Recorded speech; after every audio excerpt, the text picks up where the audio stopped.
Welcome, everyone. Just a couple of notes. Reminder to silence your cell phones. Remember to provide your name and media affiliation each time you ask a question. If you're joining from Zoom, we'll take questions in the room and get to you if time allows. And remember, recording press conferences on cell phones or cameras is prohibited. We'll start off with an opening statement from Coach Kellogg. Yeah, well, thank you. Excited to advance, obviously.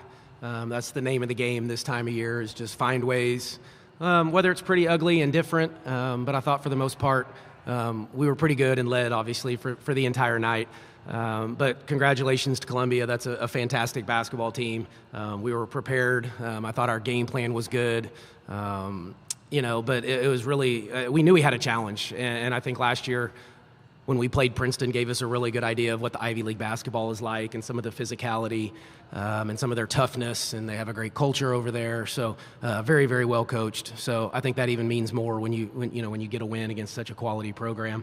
But I thought our kids were ready. I thought we were off for 2 weeks, I believe, since we played last. Got a little monotonous maybe for these guys at times, but I thought our preparation was really good since we've been here. They've been dialed in. I was hoping for the start that we got. That was really important for us. And I thought, our pressure dictated a few things early. We turned it over too much, but we did turn them over quite a bit. And I thought these two guys to my right were really, really good and kind of led the charge for sure. But I thought we had a lot of kids step up, and we just took what the game kind of gave us. We got a bunch of points in the paint. These guys were a big key to that. Didn't have to settle for too many threes. And I thought we played hard. Told them one of the goals before the game was 59 points or fewer, right? I think we put on the board, and we got to 59, and I thought we had a great chance to win if we could do that. So, like I said, happy to advance. We'll go watch this one and figure out who we play, but proud to get to coach this team at minimum one more time, but hopefully we got a little more magic in us. All righty, we'll start with questions for our student athletes, Jordan Harrison and JJ Quinterly. We will release them, and then you guys will have time to visit with Coach. All right, so raise your hands. Remember name and affiliation. 92 radio for JJ, 2,000 career points. You knew probably coming in that you had a chance to get that. What does it mean now that you've hit that mark, just looking back on all those points, basically? I think it's just an amazing accomplishment. I think I dreamed of scoring 2,000 points probably my whole life. So just seeing it happening and then being where I'm at with these group of girls and the coach I have right now, I love it. We're coming around here to the right. Hi, JJ, Doug Bonjour, Associated Press. Obviously, a lot is made about scoring, but defensively, that's something that you guys have made your trademark. What is it that fuels you guys on that end of the floor? I think for us, it's just fun. Honestly, I think we love flying around. We love getting steals, getting easy points. So it's just fun, and we love it. Down here. Daniel Woods, W Metro News. Jordan, you scored 8 of you guys' first 12 points, and Coach talked about how important that hot start would be for you guys coming off of the layoff. So for you, what went right in those first couple of minutes, and where did that energy come from? Honestly, considering that we haven't played for 2 weeks, I think we were super excited to come out and play. And I think I was just taking what the defense was giving me and not overthinking, just having fun with my teammates. So I think that helped a lot for sure. 10 around 292 for Jordan. The other Jordan Thomas, came in and almost had a double-double in her first NCAA tournament. How big is that? I know you played in your first game in this tournament at some point. To get that off and have a big game, what did she do tonight for you guys? JT, she's very important to our team, especially in the paint. She played hard. I think she thought she could have did a little bit better, but we just kept encouraging her to keep on rebounding, keep on going up to the paint, going to the basket, getting easy buckets. I'm super proud of her, especially for her to be a freshman. She did really good. Cody Nesper, West Virginia Sports Now. JJ, do you know, with that third quarter shot, did you know that was 2,000? Did somebody tell you, or have you found out afterwards? I knew I needed 19, but I really wasn't really thinking about it. I just shot it. Go ahead. Justin Jackson with the Dominion Post. JJ, obviously a lot lately has been made of scoring for you. Tonight, there were some rebounds, assists, steals. Can you just talk about the overall game that you had, and was that important to you? Because again, steals and rebounds, all that's great. Scoring's been the key for you lately. To put it all together, what's that mean to you? I think our team played very well together. I think we all got great looks. We all got the looks that we wanted, and of course, we took advantage of those looks. And being for me, I love attacking the hoop, so that's what I did most of the game. I did shoot a couple of threes that I may have didn't like, but hey, I got to shoot them to get into a rhythm. So definitely stayed on the attack and just kept putting pressure on them. Jordan, Quinn Roby from U92. You went up against Kitty Henderson some one-on-one. Did you notice early in the game that you kind of had that speed advantage and you were able to take it to the basket? Did you notice that early, and is that kind of why you just kept attacking? Yeah, and I guess mainly because she was in a little bit of foul trouble, so I knew I either was going to score or she was going to have to foul me. So that was really the main reason why I kept attacking her. Jordan, Bryce Cohen, Daily Athenaeum, 23 points, matches your career best at WVU. What did you make of your performance on the offensive side of the ball tonight? Obviously, I'm pretty proud of myself. I'm glad that I stayed aggressive. Like I said earlier, I was just taking what the defense was giving me. I feel like I didn't force too many shots, and I just kind of played with some rhythm, so I think that helped me a lot. Down here in front. Cody Nesper, West Virginia Sports Now. For both of you guys, how much do you play off of each other, being backcourt mates? And when one of you gets going, how much does that kind of free up the other to go? For me, her being a guard that can probably about the same speed as me, we can play defense probably the same way. Offensively, we kind of have the similar game. So just feeding off of her, if she score, I'm probably about to get back on defense and guard the person with the ball, and I may get a steal. I think that happened like K-State game. She ended up scoring, then we got a steal, we scored again. Like, it's just little things like that. I think we just feed off each other. Kind of piggyback off what she said. Once you see one of us going, it just kind of motivates the other to keep going, like we kind of did tonight. But I know for me personally, playing with a guard like JJ is like my dream come true. It makes the game so much easier, and honestly, it gives me a lot of confidence within my game too. Daniel Woods, WV Metro News. JJ, they got it down to 15, and that was the closest they got in the second half. Then you guys kind of controlled the end of the third quarter. With you finishing it with the feed inside to Kaya to finish off the third and go up by 18. How important momentum-wise was that for you guys going into the fourth, because they didn't get a lot closer than that the rest of the way?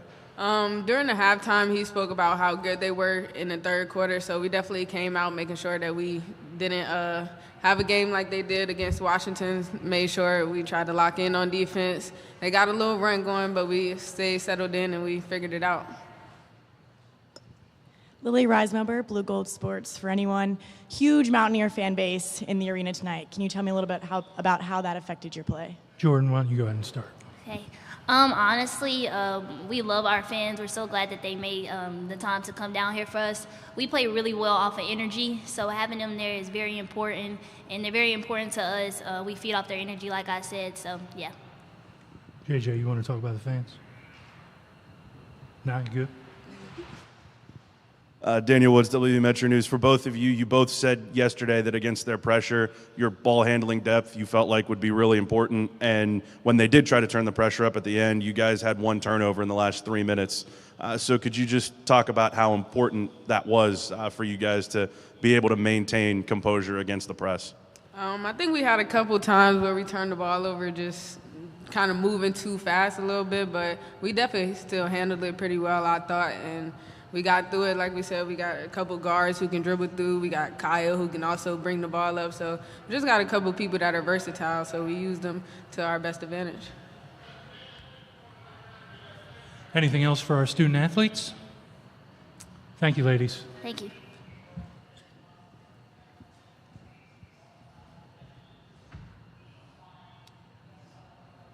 And we'll open it up for questions for Coach Kellogg. Hi, Mark. Doug Bonjour, Associated Press. You talked a lot about the layoff and hopefully avoiding rust. At what point, and maybe it was right from the jump, did you kind of realize that you guys were ready to go and that wouldn't be an issue?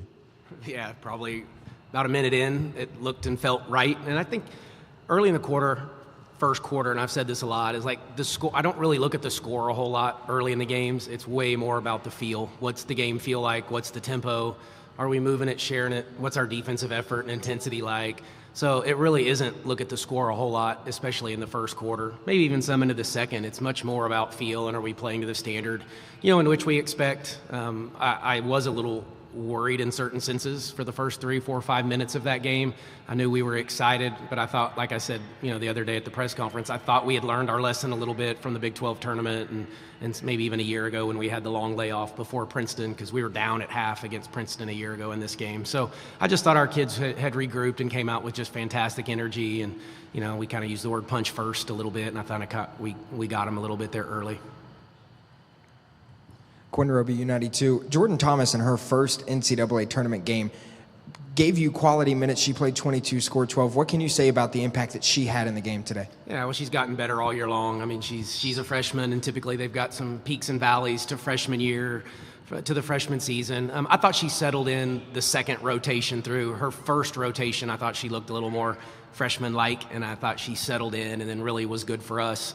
And we needed more production. We needed offensive rebounds. We weren't getting very many of those for a long time, and they were hurting us on the offensive glass. So we just needed to stay even on those possessions, offensive rebounds, turnovers, points off of turnovers, and Jordan's a big key to that for us.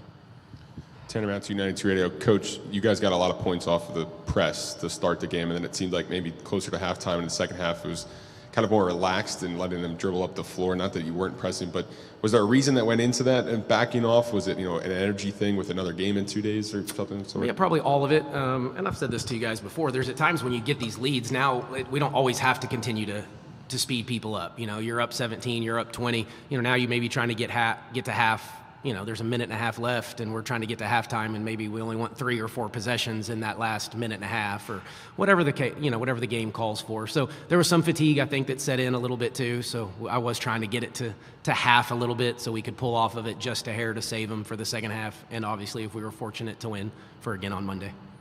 Hey, Mark, Cody Nesper, West Virginia Sports Now. JJ moves into third place all-time scoring.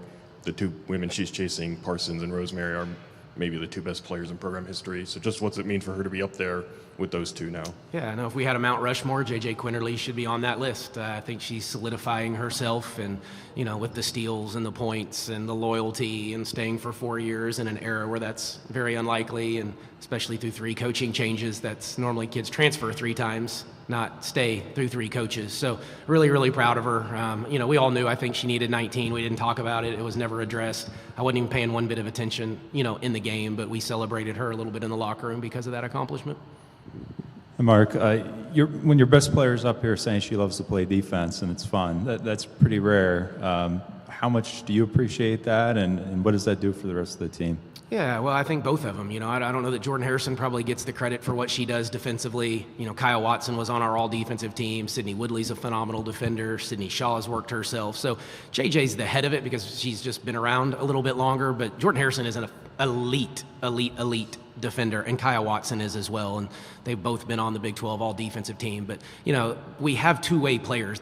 Jordan and JJ will play on the defensive end, and they'll play and compete on the offensive end. And so, yeah, it's a coach's dream when you have those 2 guards. And everybody talks about our size or the lack of, but, man, what's inside you and your heart and how tough you are. And, there's that athleticism and just their will to defend is what separates, some of the elite. And JJ's is absolutely one of the elite, and Jordan's right there with her.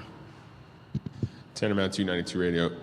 Back with JJ, in a game like this, do you ever, stop and just appreciate, like when she scored a 2,000 point and, what she's doing, what she's done in her career, or is that something you're going to look at when this tournament's done and her career's over that you'll look back on and appreciate? Yeah, I mean, not too much. Every once in a while, she'll make a move, and I just look over to the bench like, that's not coaching. That has nothing to do with me. That's just a phenomenal talent making a play. And we had a matchup we liked, and we didn't have it. I just told her, drive it, just go. And she just drives in there and gets a layup. And I'm like, yeah, it's brilliant coaching, right? When you just do some stuff like that. But yeah, she's extremely talented. I don't get caught up. I have no idea when she hit. I have no idea what shot got her to 2,000, zero clue. But that was not my focus in any way, shape, or form, was an individual accomplishment in a game like this. Daniel Woods, WV Metro News. You stressed yesterday how important it would be to match their physicality, and you walk out of here with 48 points in the paint and double-digit offensive rebounds. So how did you feel about the way that you were able to match them at that level? Yeah, I thought it was just okay. I didn't like it. I mean, we were scoring and getting in there early. I didn't like the rebounding and the defensive rebounding, particularly early. I thought we cleaned it up as the game went on. A little, maybe not early third quarter, but late third quarter, fourth quarter, I thought we finally got some kids to go rebound. And Jordan Thomas and Sidney Shaw went in there and got some big rebounds. And we had really challenged our guards because of their size at the guard, and we know they like to post them up, that they were going to have to get challenged. They might try to post you up. We went back and forth with the man in the zone, just trying to not allow them to post up our guards as much, and then it became rebounding, and if we could get some boards, I thought we'd be okay. We'll take one more here in the front, and then I'm going to take a couple on Zoom. Cody Nesper, West Virginia Sports Now. Mark, same, I guess, situation as last year. You're one away from the Sweet 16. It would be the second Sweet 16 in program history. Just how meaningful is that, to play for that? Sure. No, it's the goal is to always advance. We want to advance as far as we can. We do have one in school history. I think it was in '92, and I think it was a shortened field back then, so they won one game. So, what I've told them is if we can win 2 in the tournament, we would be the first team in our school's history to win 2 NCAA tournament games. And, this is what we talked about a year ago. We had, obviously we were at Iowa and had a great game and a great game plan. And, it comes quick, but we'll go prepare, and we'll have another opportunity in front of us to leave a legacy, and that's what our kids want to do. It's what you want to do as a coach. I'm really just excited for them and to get to coach them, one more time and at least, but certainly we're going to go into that game with an expectation that we can do something really special. Coach, we're going to go to Zoom here with Steve Silverman. Steve, go ahead and identify yourself and fire away. Thank you, Steve Silverman. Do us a favor and try that again.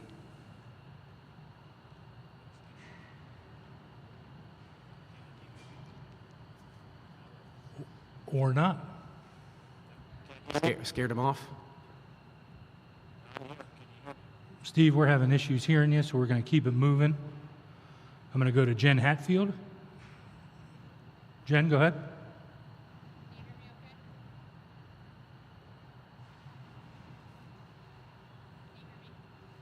In the meantime, is there anyone in the room that would like to ask a question? Can you hear me, Jen? Yes, I can hear you. Yeah, they can't hear either one of us. Anyone else? Yeah, interesting. I guess that'll be the Coach? problem when Meg gets on as well. I'm going to let you go, Coach. All right. Thanks, everybody. Congratulations. Appreciate it. Jen, you still there? I'm here. Wow. I'll text Kyle. Hmm.